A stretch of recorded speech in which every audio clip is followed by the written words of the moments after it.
Memang kalau kesuksesan harta benda dan duniawi malah tidak butuh gelar. Asal mau sungguh-sungguh, malah dari kecil kerja, yang penting bisa baca, bisa nulis, SMA cukup itu, langsung saja kerja, punya inovasi, kreativitas, itu menjadi sukses dalam arti sukses untuk kaya dan duniawi. Tapi kalau sukses yang lengkap, tidak hanya itu, bisa juga sih tanpa gelar, tetapi bukan gelarnya, tetap butuh nuntut ilmu. Masalah gelar itu juga masalah duniawi. Semua gelar apapun, yang penting gelar terakhir itu almarhum. Kan itu sebenarnya, mau profesor, doktor, tapi semua orang gelarnya untuk almarhum, asal nggak al-mal'un ya. Kalau al-mal'un itu kan lebih parah, itu yang terlaknat. Al-mal'un paijo, repot ya. Kalau almarhum masih lumayan, almarhum yang dirahmati oleh Allah. Seringkali salah juga ini. Orang Kristen kalau meninggal juga almarhum, padahal almarhum itu atau yarhamullah itu adalah dirahmati oleh Allah. Itu gelar untuk umat Islam. Karena itu jangan sampai kita kemudian dikatakan tadi Bill Gates juga, atau siapa tadi ya, jangan meniru saya untuk drop out. Dari sekian banyak yang drop out, berapa yang berhasil, itu juga perlu kita lihat.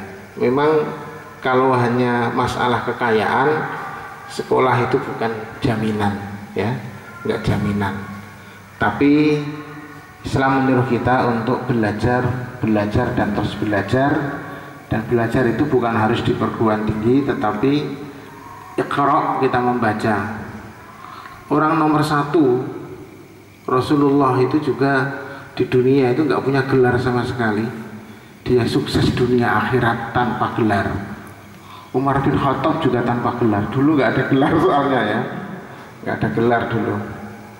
Sehingga jangan kita silau oleh gelar, tetapi juga jangan silau oleh harta. Honda siapa? Saizero ya. Saizero Honda itu juga orang sukses dan sudah memberikan 20% hartanya untuk kemaslahatan kemanusiaan. Dia juga tidak punya gelar. Coba cari orang-orang kaya di Yogyakarta ini yang gelarnya ada itu berapa.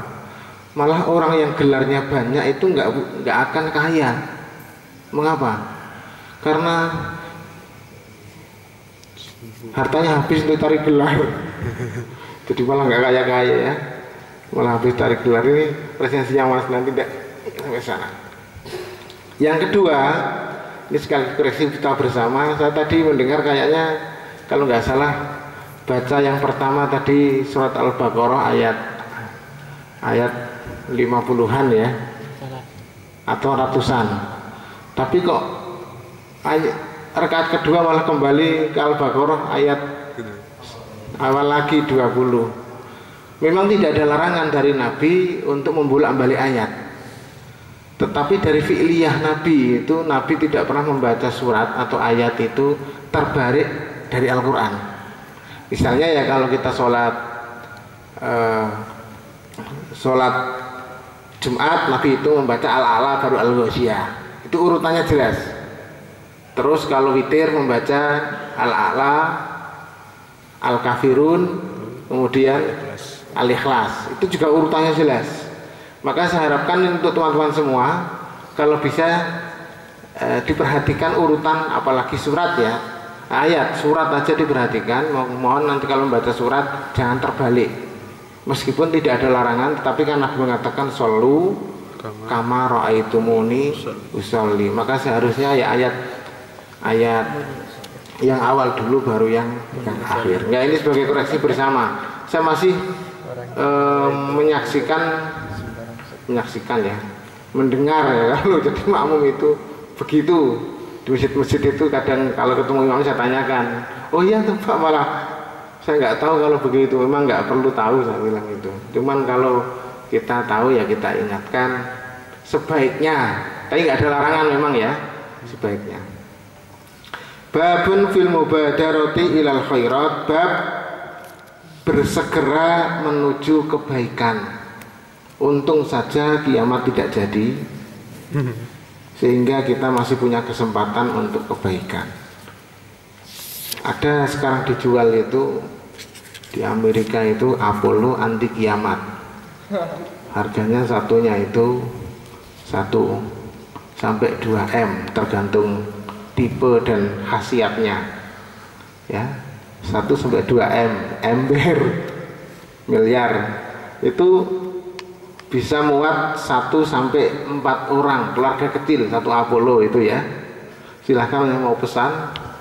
Itu anti kiamat, artinya kalau ada kiamat dia tidak terkena karena masuk Apollo, kemudian sudah aman. Itu ada benturan kayak apapun, dia di dalam itu sudah nyaman.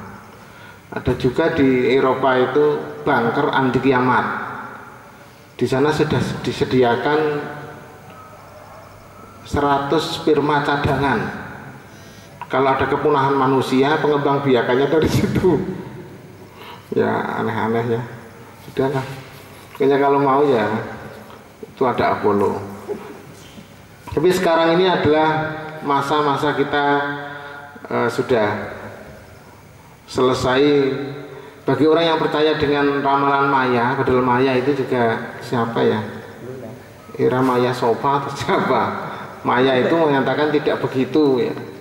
Maya romantir. Tapi ternyata itu mempengaruhi juga sebagian masyarakat. Masa iya ya? Sudah jangan kemana-mana, tanggal 12 bulan 12 ini malah dijadikan sebagai pengantin kemarin, ya. Mantenan banyak malah. Qala Allah Ta'ala, A'udzu billahi minasy syaithanir rajim. Yuk. A'udzu billahi minasy syaithanir rajim. Qul innama ana basyarum mislukum. Qul innama ana basyarum mislukum yuha ilayya annama ilahukum ilahu wahid. Yuha ilayya annama ilahukum ilahu wahid. Faman kana yarju liqa'a rabbih falyamal 'amalan shalihan.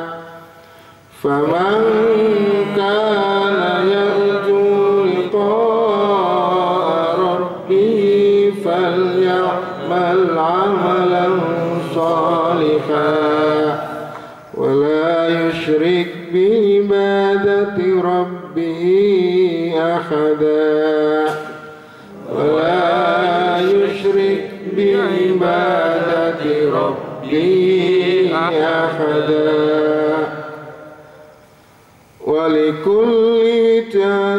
Walikulli wijatun huwa walliha fastabiqul khairat. Walikulli wijatun huwa walliha fastabiqul khairat. Aynama takunu ya'ti bikumullahu jami'a. Aynama takunu ya'ti bikumullahu jami'a. Innallaha ala kulli syai'in qadir. Innallaha ala kulli syai'in qadir. Wa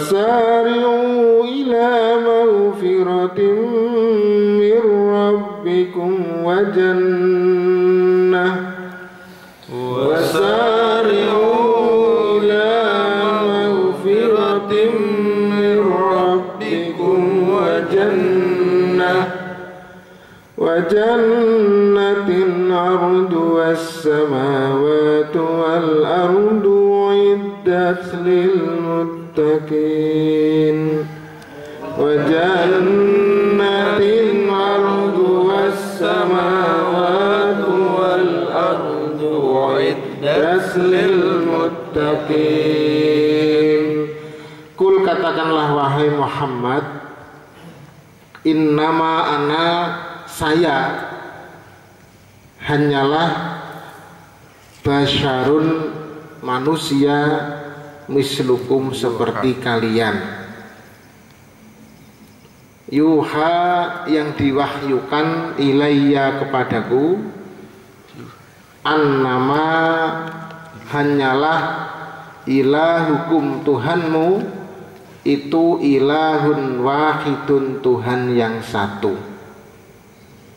Dalam ayat ini yang pertama Allah ingin menegaskan kepada masyarakat Arab, katakanlah Muhammad bahwa kamu itu manusia seperti mereka, hanya bedanya kamu diberi wahyu bahwa tiada Tuhan, bahwa Tuhan itu hanyalah satu. Sederhana sekali. Karena orang-orang mengatakan, kenapa tidak diturunkan ke malaikat pada kami? Ya. Kalau malaikat diturunkan, nanti malah banyak alasan. Oh, pantas kami nggak bisa mengikuti, wong mereka malaikat nabinya. Karena itu yang diutus adalah manusia, sebagai uswah dan qudwah kita, dimanapun kita berada, sama dengan manusia, sama dengan nabi itu. Nabi juga makan, kita makan, Nabi tidur, kita tidur, Nabi nikah, kita nikah. Karena itulah maka bedanya cuman bahwa Nabi itu diberi wahyu. Wahyu apa isinya? Tuhan itu hanyalah satu esa. Dan itu bukan hanya kepada Nabi terakhir Muhammad SAW, tetapi mulai dari Nabi Adam tidak ada perubahan, bahwa wahyu Allah menyatakan Tuhan itu satu. Faman kana yarju liqa'a rabbih, faman, barang siapa, kana yang menginginkan, kana yarju yang menginginkan, mengharapkan, liqa'a rabbih, bertemu dengan Tuhannya, fal ya'mal, maka hendaklah beramal, amalan solihah, amal yang soleh. Setelah Allah mengatakan Tuhan itu hanyalah satu, barang siapa yang bertemu dengan Tuhan yang satu ini, tidak ada jalan kecuali beramal soleh. Maka kunci untuk bertemu dengan Allah, amal soleh. Kalau amalnya tidak soleh, nggak bisa ketemu. Bagaimana ketemu? Wong dia dilemparkan di neraka. Kemudian Allah hanya akan datang untuk menjenguk hamba-hambanya yang ada di surga. Maka orang yang beramal soleh itu bertemu dengan Allah Subhanahu wa ta'ala. Sekarang nggak mungkin ketemu, ya. Gimana bisa ketemu? Alamnya sudah beda. Dengan makhluknya saja kita sudah tidak bisa menatap, apalagi dengan Allah Subhanahu wa ta'ala. Jadi caranya amal soleh. Kemudian syarat yang kedua, wala yusyrik bi ibadati rabbih ahada, dan jangan berbuat syirik di dalam beribadah kepada Allah kepada seorang pun. Dilarang menyekutukan, menduakan Allah dengan siapapun. Kalau syirik dulu itu kan diartikan masa dulu ya dengan berhala atau dengan sesuatu keyakinan yang bersifat pagan. Paganisme ya patung, kita berbuat kita nyembah pada Allah tapi juga masih minta kepada yang lainnya. Tetapi sekarang syirik itu sebenarnya lebih kompleks, bukan hanya itu. Memang kita nggak nyembah patung sudah, tetapi seseorang ketika berpikir dan mencintai selain Allah itu sama bahkan lebih, maka itu sudah mengarah kepada syirik. Misalnya ada seorang laki-laki mencintai yang bernama Susi gitu ya. cintanya kepada Susi itu sudah semelekete dia sekonyong-konyong kotor gitu pokoknya ya. Pokoknya sudah sehidup semati cintanya. Dia tidak tergantikan. Dek, kalau umpama hidup ini lebih dari 1 kali, bisa 2, 3, 5, 10 kali saya hidup, kuhibahkan semua hidupku padamu. Anda nonton nggak film, ada film India ini ya, namanya judulnya itu Veer Zara. Nonton ya? Itu kisahnya cukup menarik. Ada satu catatan di situ yang saya catat begini: kalau engkau ingin menemukan seorang yang akan menghabiskan dan menghancurkan hidupnya untukmu, maka itulah aku. Syaruhan bilang begitu kepada Preity Zinta. Itu kalau orang jatuh bilang pret, itu ya Preity Zinta soalnya ya pret itu. Lah ternyata apa? Akhirnya kan memang dia di penjara lama, baru ketemu setelah tuanya. Tapi dia menghabiskan hidupnya untuk seseorang yang dicintainya. Kalau itu dalam rangka ibadah kepada Allah, oke. Tapi ketika kita cinta dengan meninggalkan Allah karena cinta kita, itu yang namanya kita berbuat syirik. Kita mencintai orang lain lebih cinta kita kepada Allah Subhanahu wa Ta'ala. Dilarang. Apalagi laki-laki ya, laki-laki cintanya itu kan banyak gombal daripada tidaknya. Cinta kita hanya pada Allah Subhanahu wa Ta'ala, begitu ya. Saya tadi malam itu sakit mata saya, kata istri saya, itu tandanya hanya disuruh melihat yang di sebelahnya, tidak boleh melihat yang lain. Saya bilang kalau itu saya di rumah saja nggak kemana-mana dong, kalau hanya lihat sebelahnya terus ya. Padahal hidup itu kan juga lihat-lihat yang lain ya. Itu akhirnya terus sakit mata barangkali ya. Ya ada hikmahnya agar nggak lihat-lihat. Jadi yang pertama ini ternyata untuk bertemu Allah syaratnya amal soleh dan tidak berbuat syirik. Itu wanita. Ketika akhir hayat Nabi kan juga mengingatkan wanita. Dan memang Nabi juga berkata tidak ada fitnah terbesar untuk hambaku kecuali fitnah terhadap wanita. Terbesar itu ya, hati-hati dengan wanita itu.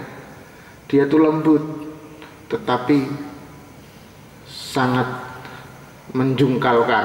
Aceng terjungkal gara-gara si 4 hari siapa namanya si Aceng ya, Gubernur Aceng. Jadi hati-hati. Yang kedua itu harta. Harta itu juga bisa membuat kita syirik kepada Allah. Karena itu boleh saja menjadi kaya. Dulu saya ingatkan kan, hidup itu kan ada 5 yang perlu kita inginkan. Kalau bisa ya, tubuh gagah, rumah mewah. Oh, rumah megah saja lah ya. Rumah megah, mobil mewah, pekerjaan basah, harta berlimpah, atau 5 gitu ya. 5 ini ya, berlimpah, basah. Profesi basah, hartanya berlimpah. Tetapi ingat, 5 ini kalau nggak ada yang terakhir, itu nggak akan bisa bahagia. Bukan jaminan kita bahagia dengan 5 ini. Tubuh gagah itu ternyata banyak orang gagah itu juga tidak jaminan bahagia. Tubuhnya sih gagah tapi duit tidak punya. Gagah ya, gagah ya. Mobilnya mewah, lalu rumahnya megah, tapi dia tidak bahagia, hidupnya selalu menangis. Bukan selalu menangis ya, bersedih karena ternyata dia tidak bisa menikmati apa yang dia dapatkan. Mengapa? Karena kenikmatan bukan di situ letaknya. Kepuasan, ketentraman ada di sini. Hati. Ketika hati itu menerima bahagia dengan semua yang Allah berikan, cinta kita pada Allah itu tulus, pada manusia juga tulus, maka kita akan mendapatkan kebahagiaan dalam kondisi apapun itu. Tapi kalau kondisinya kita masih menginginkan dunia semata-mata, nggak akan bahagia. Hartanya sih banyak, mau ke Malioboro ukur-ukur dulu. Ke Malioboro pakai mobil bensinnya 50.000, pakai motor 10.000, pakai bis kota 3.000, jalan kaki akhirnya. Uangnya sih banyak, tetapi iman. Kalau uang 3.000 lumayan untuk ini. Itu namanya orang yang tidak bisa menikmati kekayaannya, karena hidupnya dihantui oleh keinginan terus untuk menambah dan menambah. Boleh kita punya obsesi, asumsi, obsesi, keinginan, motivasi ya, tetapi ingat kita harus tetap bahagia dengan kondisi yang sebenarnya. Yang kedua, walikullin, maka masing-masing orang, masing-masing umat, kelompok itu wijhatun, punya arah. Masing-masing kita itu kalau 100 orang, saya kira dalam otak kita ini ada 100 arah, 100 keinginan, 100 motivasi yang berbeda. Udahlah ya Allah, saya itu nggak perlu apa-apa, yang penting saya diberikan istri yang cantik sajalah, yang penting istri. Ada yang penting saya itu kaya, kalau bisa dua-duanya. Maka cari anak tunggal, anaknya direktur. Kalau ingin dapat direktur ingin dapat yang bagus itu cari direktur PT Angin Tribut yang anaknya tunggal, hartanya melimpah. Kamu itu kan nanti menjadi pewaris tahta itu. Itu kalau bapaknya mau memberikan kepadamu. Kalau tidak, ternyata di akhir kehidupannya bangkrut, Pak, ya tidak sesuai dengan harapan ya. Masing-masing kita punya harapan, wijah. Tapi wijah di sini maksudnya bukan itu. Wijah itu punya arah, punya visi, punya misi, punya keinginan. Huwa muwalliha, yang dituju. Fastabikul khairat, yang penting berlomba-lombalah menuju kebaikan. Kita sini kan masing-masing punya banyak kepentingan. 7 fakultas, 22 jurusan, kepentingannya beda-beda kok. Beda-beda kita ini ya. Coba kalau ada 7 fakultas ditaruh, bukan ditaruh ya, orang di 7 fakultas itu berhenti di sebuah pohon. Lihat pohon yang besar itu, kira-kira 7 orang yang dipikirkan sama atau beda? Oh, beda. Misalnya kalau fakultas kedokteran dia berpikir, oh pohon ini besar sekali ya, wah bawahnya ini kok banyak rerumputan dan kotor, ini bisa menyebabkan penyakit ini. Iya, berpikirnya selalu penyakit dokter itu. Ya, pohon aja dibilang penyakit. Beda dengan orang ekonomi, lihat pohon, waduh, pohon ini besar sekali. Tebang dijual berapa nilai ekonominya? Uang yang dipikir, karena dia memang dari sononya memang ekonomi ya. Kalau FAI beda lagi. FAI ini, wah, pohon ini besar ini. Dibiarkan, jangan-jangan ini disembah orang, bisa syirik. Syiriknya dipikirkan ya, beda-beda. Memang itulah wijah ya. Setiap orang punya wijah itu memang bisa dipengaruhi latar belakang hidupnya, oleh pendidikannya, oleh kepentingannya. Masing-masing orang punya kepentingan ya. Makanya kalau Hasyim Muzadi bilang NU Muhammadiyah itu kalau beda pendapat itu biasa. Beda pendapat nggak akan ribut gitu. Yang ribut kalau sudah beda pendapatan, itu ribut ya. Maksudnya beda pendapatan itu karena ada kue yang diberikan berbeda, jadi ribut. Kalau beda pendapat aja biasa kita. Karena kita berbeda wijah itulah, maka fastabikul khairat, berlomba-lomba kepada kebaikan masing-masing kita ini. Ainama takunu, dimanapun kau berada, yakti bikumullah jami'an, maka Allah akan datang kepadamu semuanya kok. Itu nama iyatullah, dimanapun kita berada Allah akan datang kepada kita. Tidak ada satupun yang terlepas dari Allah. Innallaha ala kulli syai'in qadir, sesungguhnya Allah Maha Kuasa atas segala sesuatu. Kurang roknya ini, qadi ya, qadir seharusnya ini. Kalau qadi itu ada 20 pik gitu ya. Satu qadinya. Ini qadir ini. Ayat terakhir, wasari'u ila magfiratin mir rabbikum. Ini seringkali dibaca kayak katanya ayat syawalan. Jadi kalau Anda kesuruh qiraah syawalan itu bacanya ayat ini. Wasari'u, dan bercepat-cepatlah kamu, berlarilah ila magfiratin mir rabbikum, kepada ampunan Tuhanmu, wa jannatin, dan surga, arduha, yang luasnya surga itu as-samawatu wal ardu, seluas langit dan bumi, uiddat, yang disediakan lil muttaqin, bagi orang yang bertakwa. Saya kemarin tuh baca surat Ad-Dukhan. Selama ini kan saya tidak terlalu hanya guyon-guyon saja, tidak terlalu meyakini apa besok di surga itu suami istri ketemu. Dalam hadis mungkin ada, tapi ketika kita mati kan orang mendoakan itu, ya Allahumma abdilhu daron khairan min darihi, wa ahlan khairan min ahlihi, wa zaujan khairan min zaujihi. Ya Allah, gantilah orang yang meninggal ini besok di surga, itu gantilah dia rumah di sini, rumah di surga nanti lebih baik daripada di sini. Keluarga di surga nanti lebih baik daripada di sini, dan pasangan hidup suami istri surga nanti lebih baik daripada di sini. Maka istri saya ketika mengatakan, nanti kan kita ketemu gak di surga mas? Ngapain ketemu lagi? Dia bilang gitu. Mbok kita cari variasi. Dunia sudah ketemu kok, malah di akhirat ketemu lagi. Saya cari yang lain, yang lain lagi ya. Kita beda ya. Wah, loh. Sekarang itu kalau orang meninggal, doanya apa? Disuruh ganti. Di sana itu digantikan Allah lebih bagus. Lah, di dalam Ad-Dukhan saya baca itu surat ayat agak akhir-akhir itu, wa zawwajnahum bi khurin in. Ya, wa zawwajnahum bi khurin in, dan aku pasangkan penduduk surga itu dengan para hurin in. Hur itu bidadari yang masih muda-muda, yang cantik-cantik. Nggak usah membayangkan ya, bermata jeli. Ya seperti anak-anak putri Unires itulah pokoknya ya. Yang masih muda itu ukuran ya 15 sampai 25 tahun lah maksimal. Kalau sudah 40 tahun ya sudah peyot itu ya. Pokoknya seperti itu.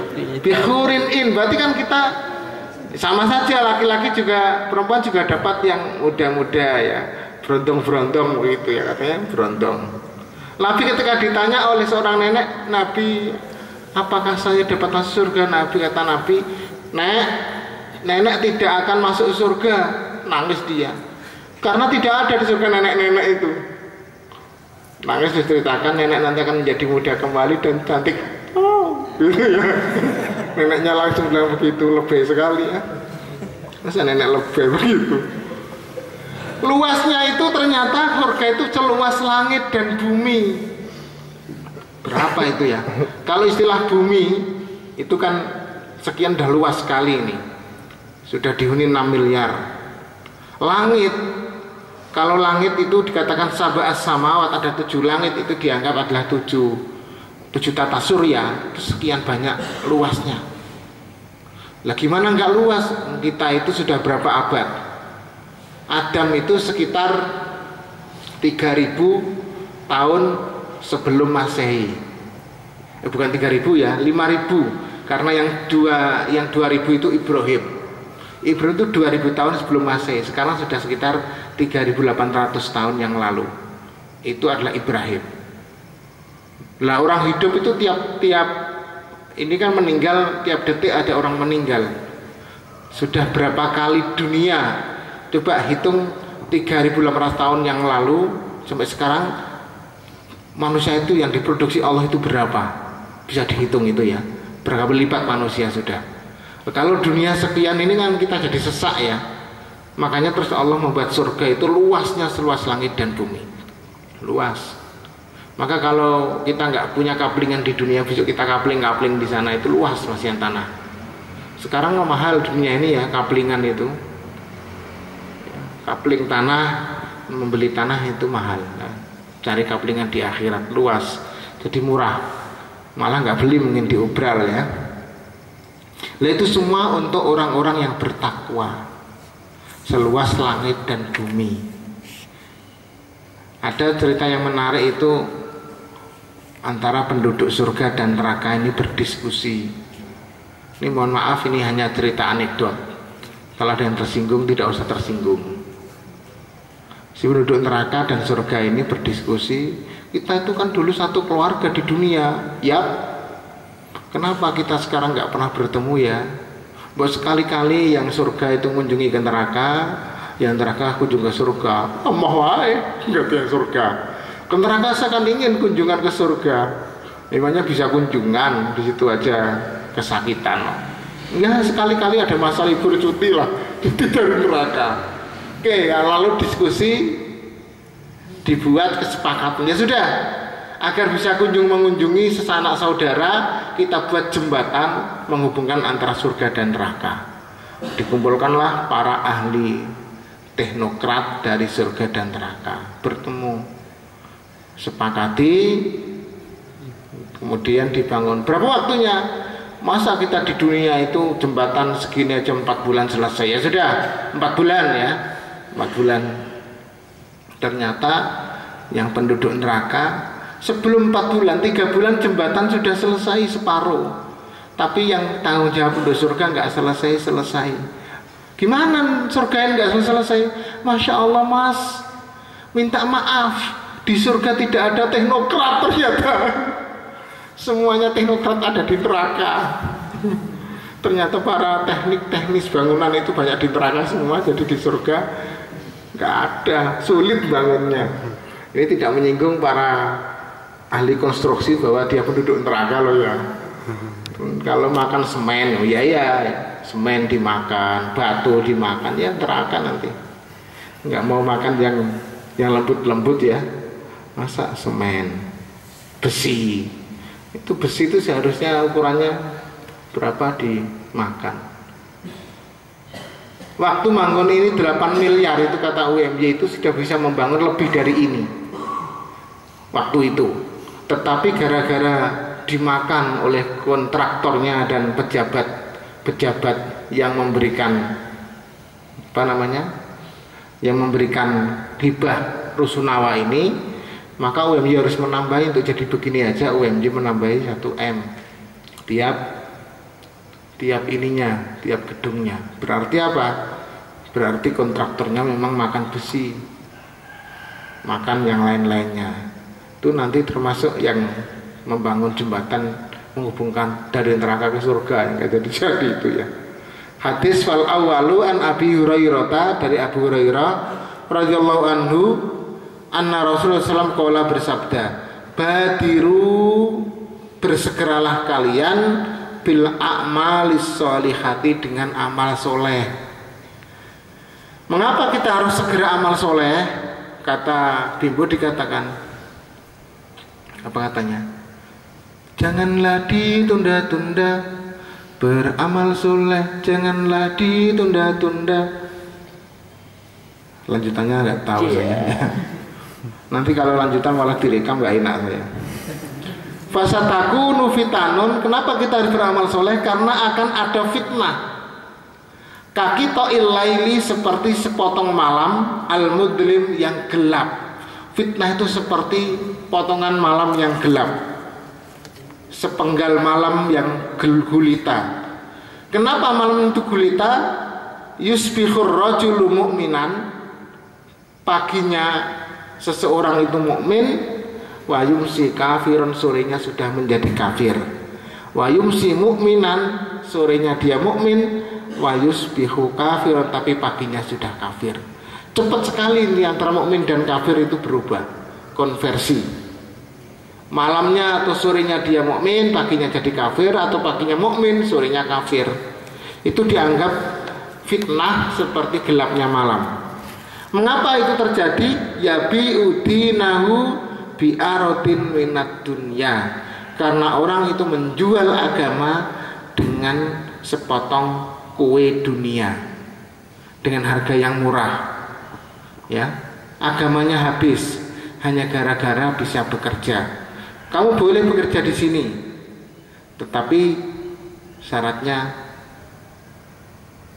kamu tidak boleh sholat. Itu agamanya dijual hanya ini. Adik saya itu lulusan dari ITS jurusan teknik kimia 2 tahun yang lalu. Dia itu melamar pekerjaan karena dia terbaik dan IPK-nya tinggi. Itu ke Pertamina, yang Prancis itu apa ya, pokoknya ada perminyakan Prancis, kemudian ke pupuk Kaltim, ada 4 itu diterima semua. Lalu wawancara itu diambil 2, diterima dua-duanya. Yang diambil adalah yang di Pertamina dan di Prancis. Yang Prancis itu saya lupa namanya ya. Lalu konsultasi pada ibu, ditanya-tanya di sana, katanya yang Prancis itu kerjanya di tengah lautan, dan di sana agama sudah tidak lagi menjadi lingkungannya itu pokoknya parah ya. Banyak wanita berseliweran di sana juga, gadis-gadis yang dibawa untuk menghibur para pekerja-pekerja di sana. Tapi gajinya cukup tinggi. Pertama saja itu, tahun pertama itu sudah 1 tahunnya kalau sudah sarjana itu 25 juta pertama. Kalau sudah manajer ya ratusan juta ya. Itu per bulan, itu bukan per tahun ya, per bulan. Kalau di Pertamina itu cuma 10 juta pertama itu. Gaji pertama 10 juta itu Pertamina. Tapi bonusnya tiap tahun ada. Lalu ibu bilang Pertamina saja, jangan yang di situ. Khawatir nanti kamu malah hilang nanti agamamu. Karena banyak di laut, kemudian hiburannya ya yang tidak pantas begitu, terus lingkungan itu menentukan. Jangan-jangan kita nanti mengalami hal yang sama. Paling enak itu sudahlah, meskipun nggak ada gajinya itu di pesantren, lingkungannya terbentuk baik, meskipun masih kita malu ya nggak, kalau nggak baik itu nggak enak. Saya di pondok pesantren Garut itu diberitahu oleh direkturnya, kiainya, katanya Ustadz di sini itu gajinya kecil. Oh nggak apa-apa, saya bilang itu. Ditanya berapa? Oh sekian. Cukup kok sekian itu untuk hidup di sini ya. Tapi dia enak. Ustadznya semua itu ada di dalam pesantren, sudah gratis makannya, gratis tidurnya, gratis semuanya. Wah enak itu, saya bilang. Itu hanya uang saku saja, semuanya sudah gratis. Makan sudah dikasih, ya, tempat tinggal sudah tidak usah berpikir. Itu kan sudah nikmat dunia ya. Dan kalau di pesantren itu terjaga amalan kita. Alhamdulillah kalau kita dapat hidup yang seperti itu. Karena itu maka yang penting tolong agama itu diutamakan. Insya Allah kita akan diberikan kebahagiaan oleh Allah. Tapi kalau sudah hanya harta dunia, harta itu tidak lain kecuali adalah fitnah. Bisa menjadi ujian kita dan bisa kita terjebak kepada kekalahan karena harta itu. Yang kedua, Abi Hurairah radhiyallahu anhu qala, dia berkata, ja'a rajulun ilan nabi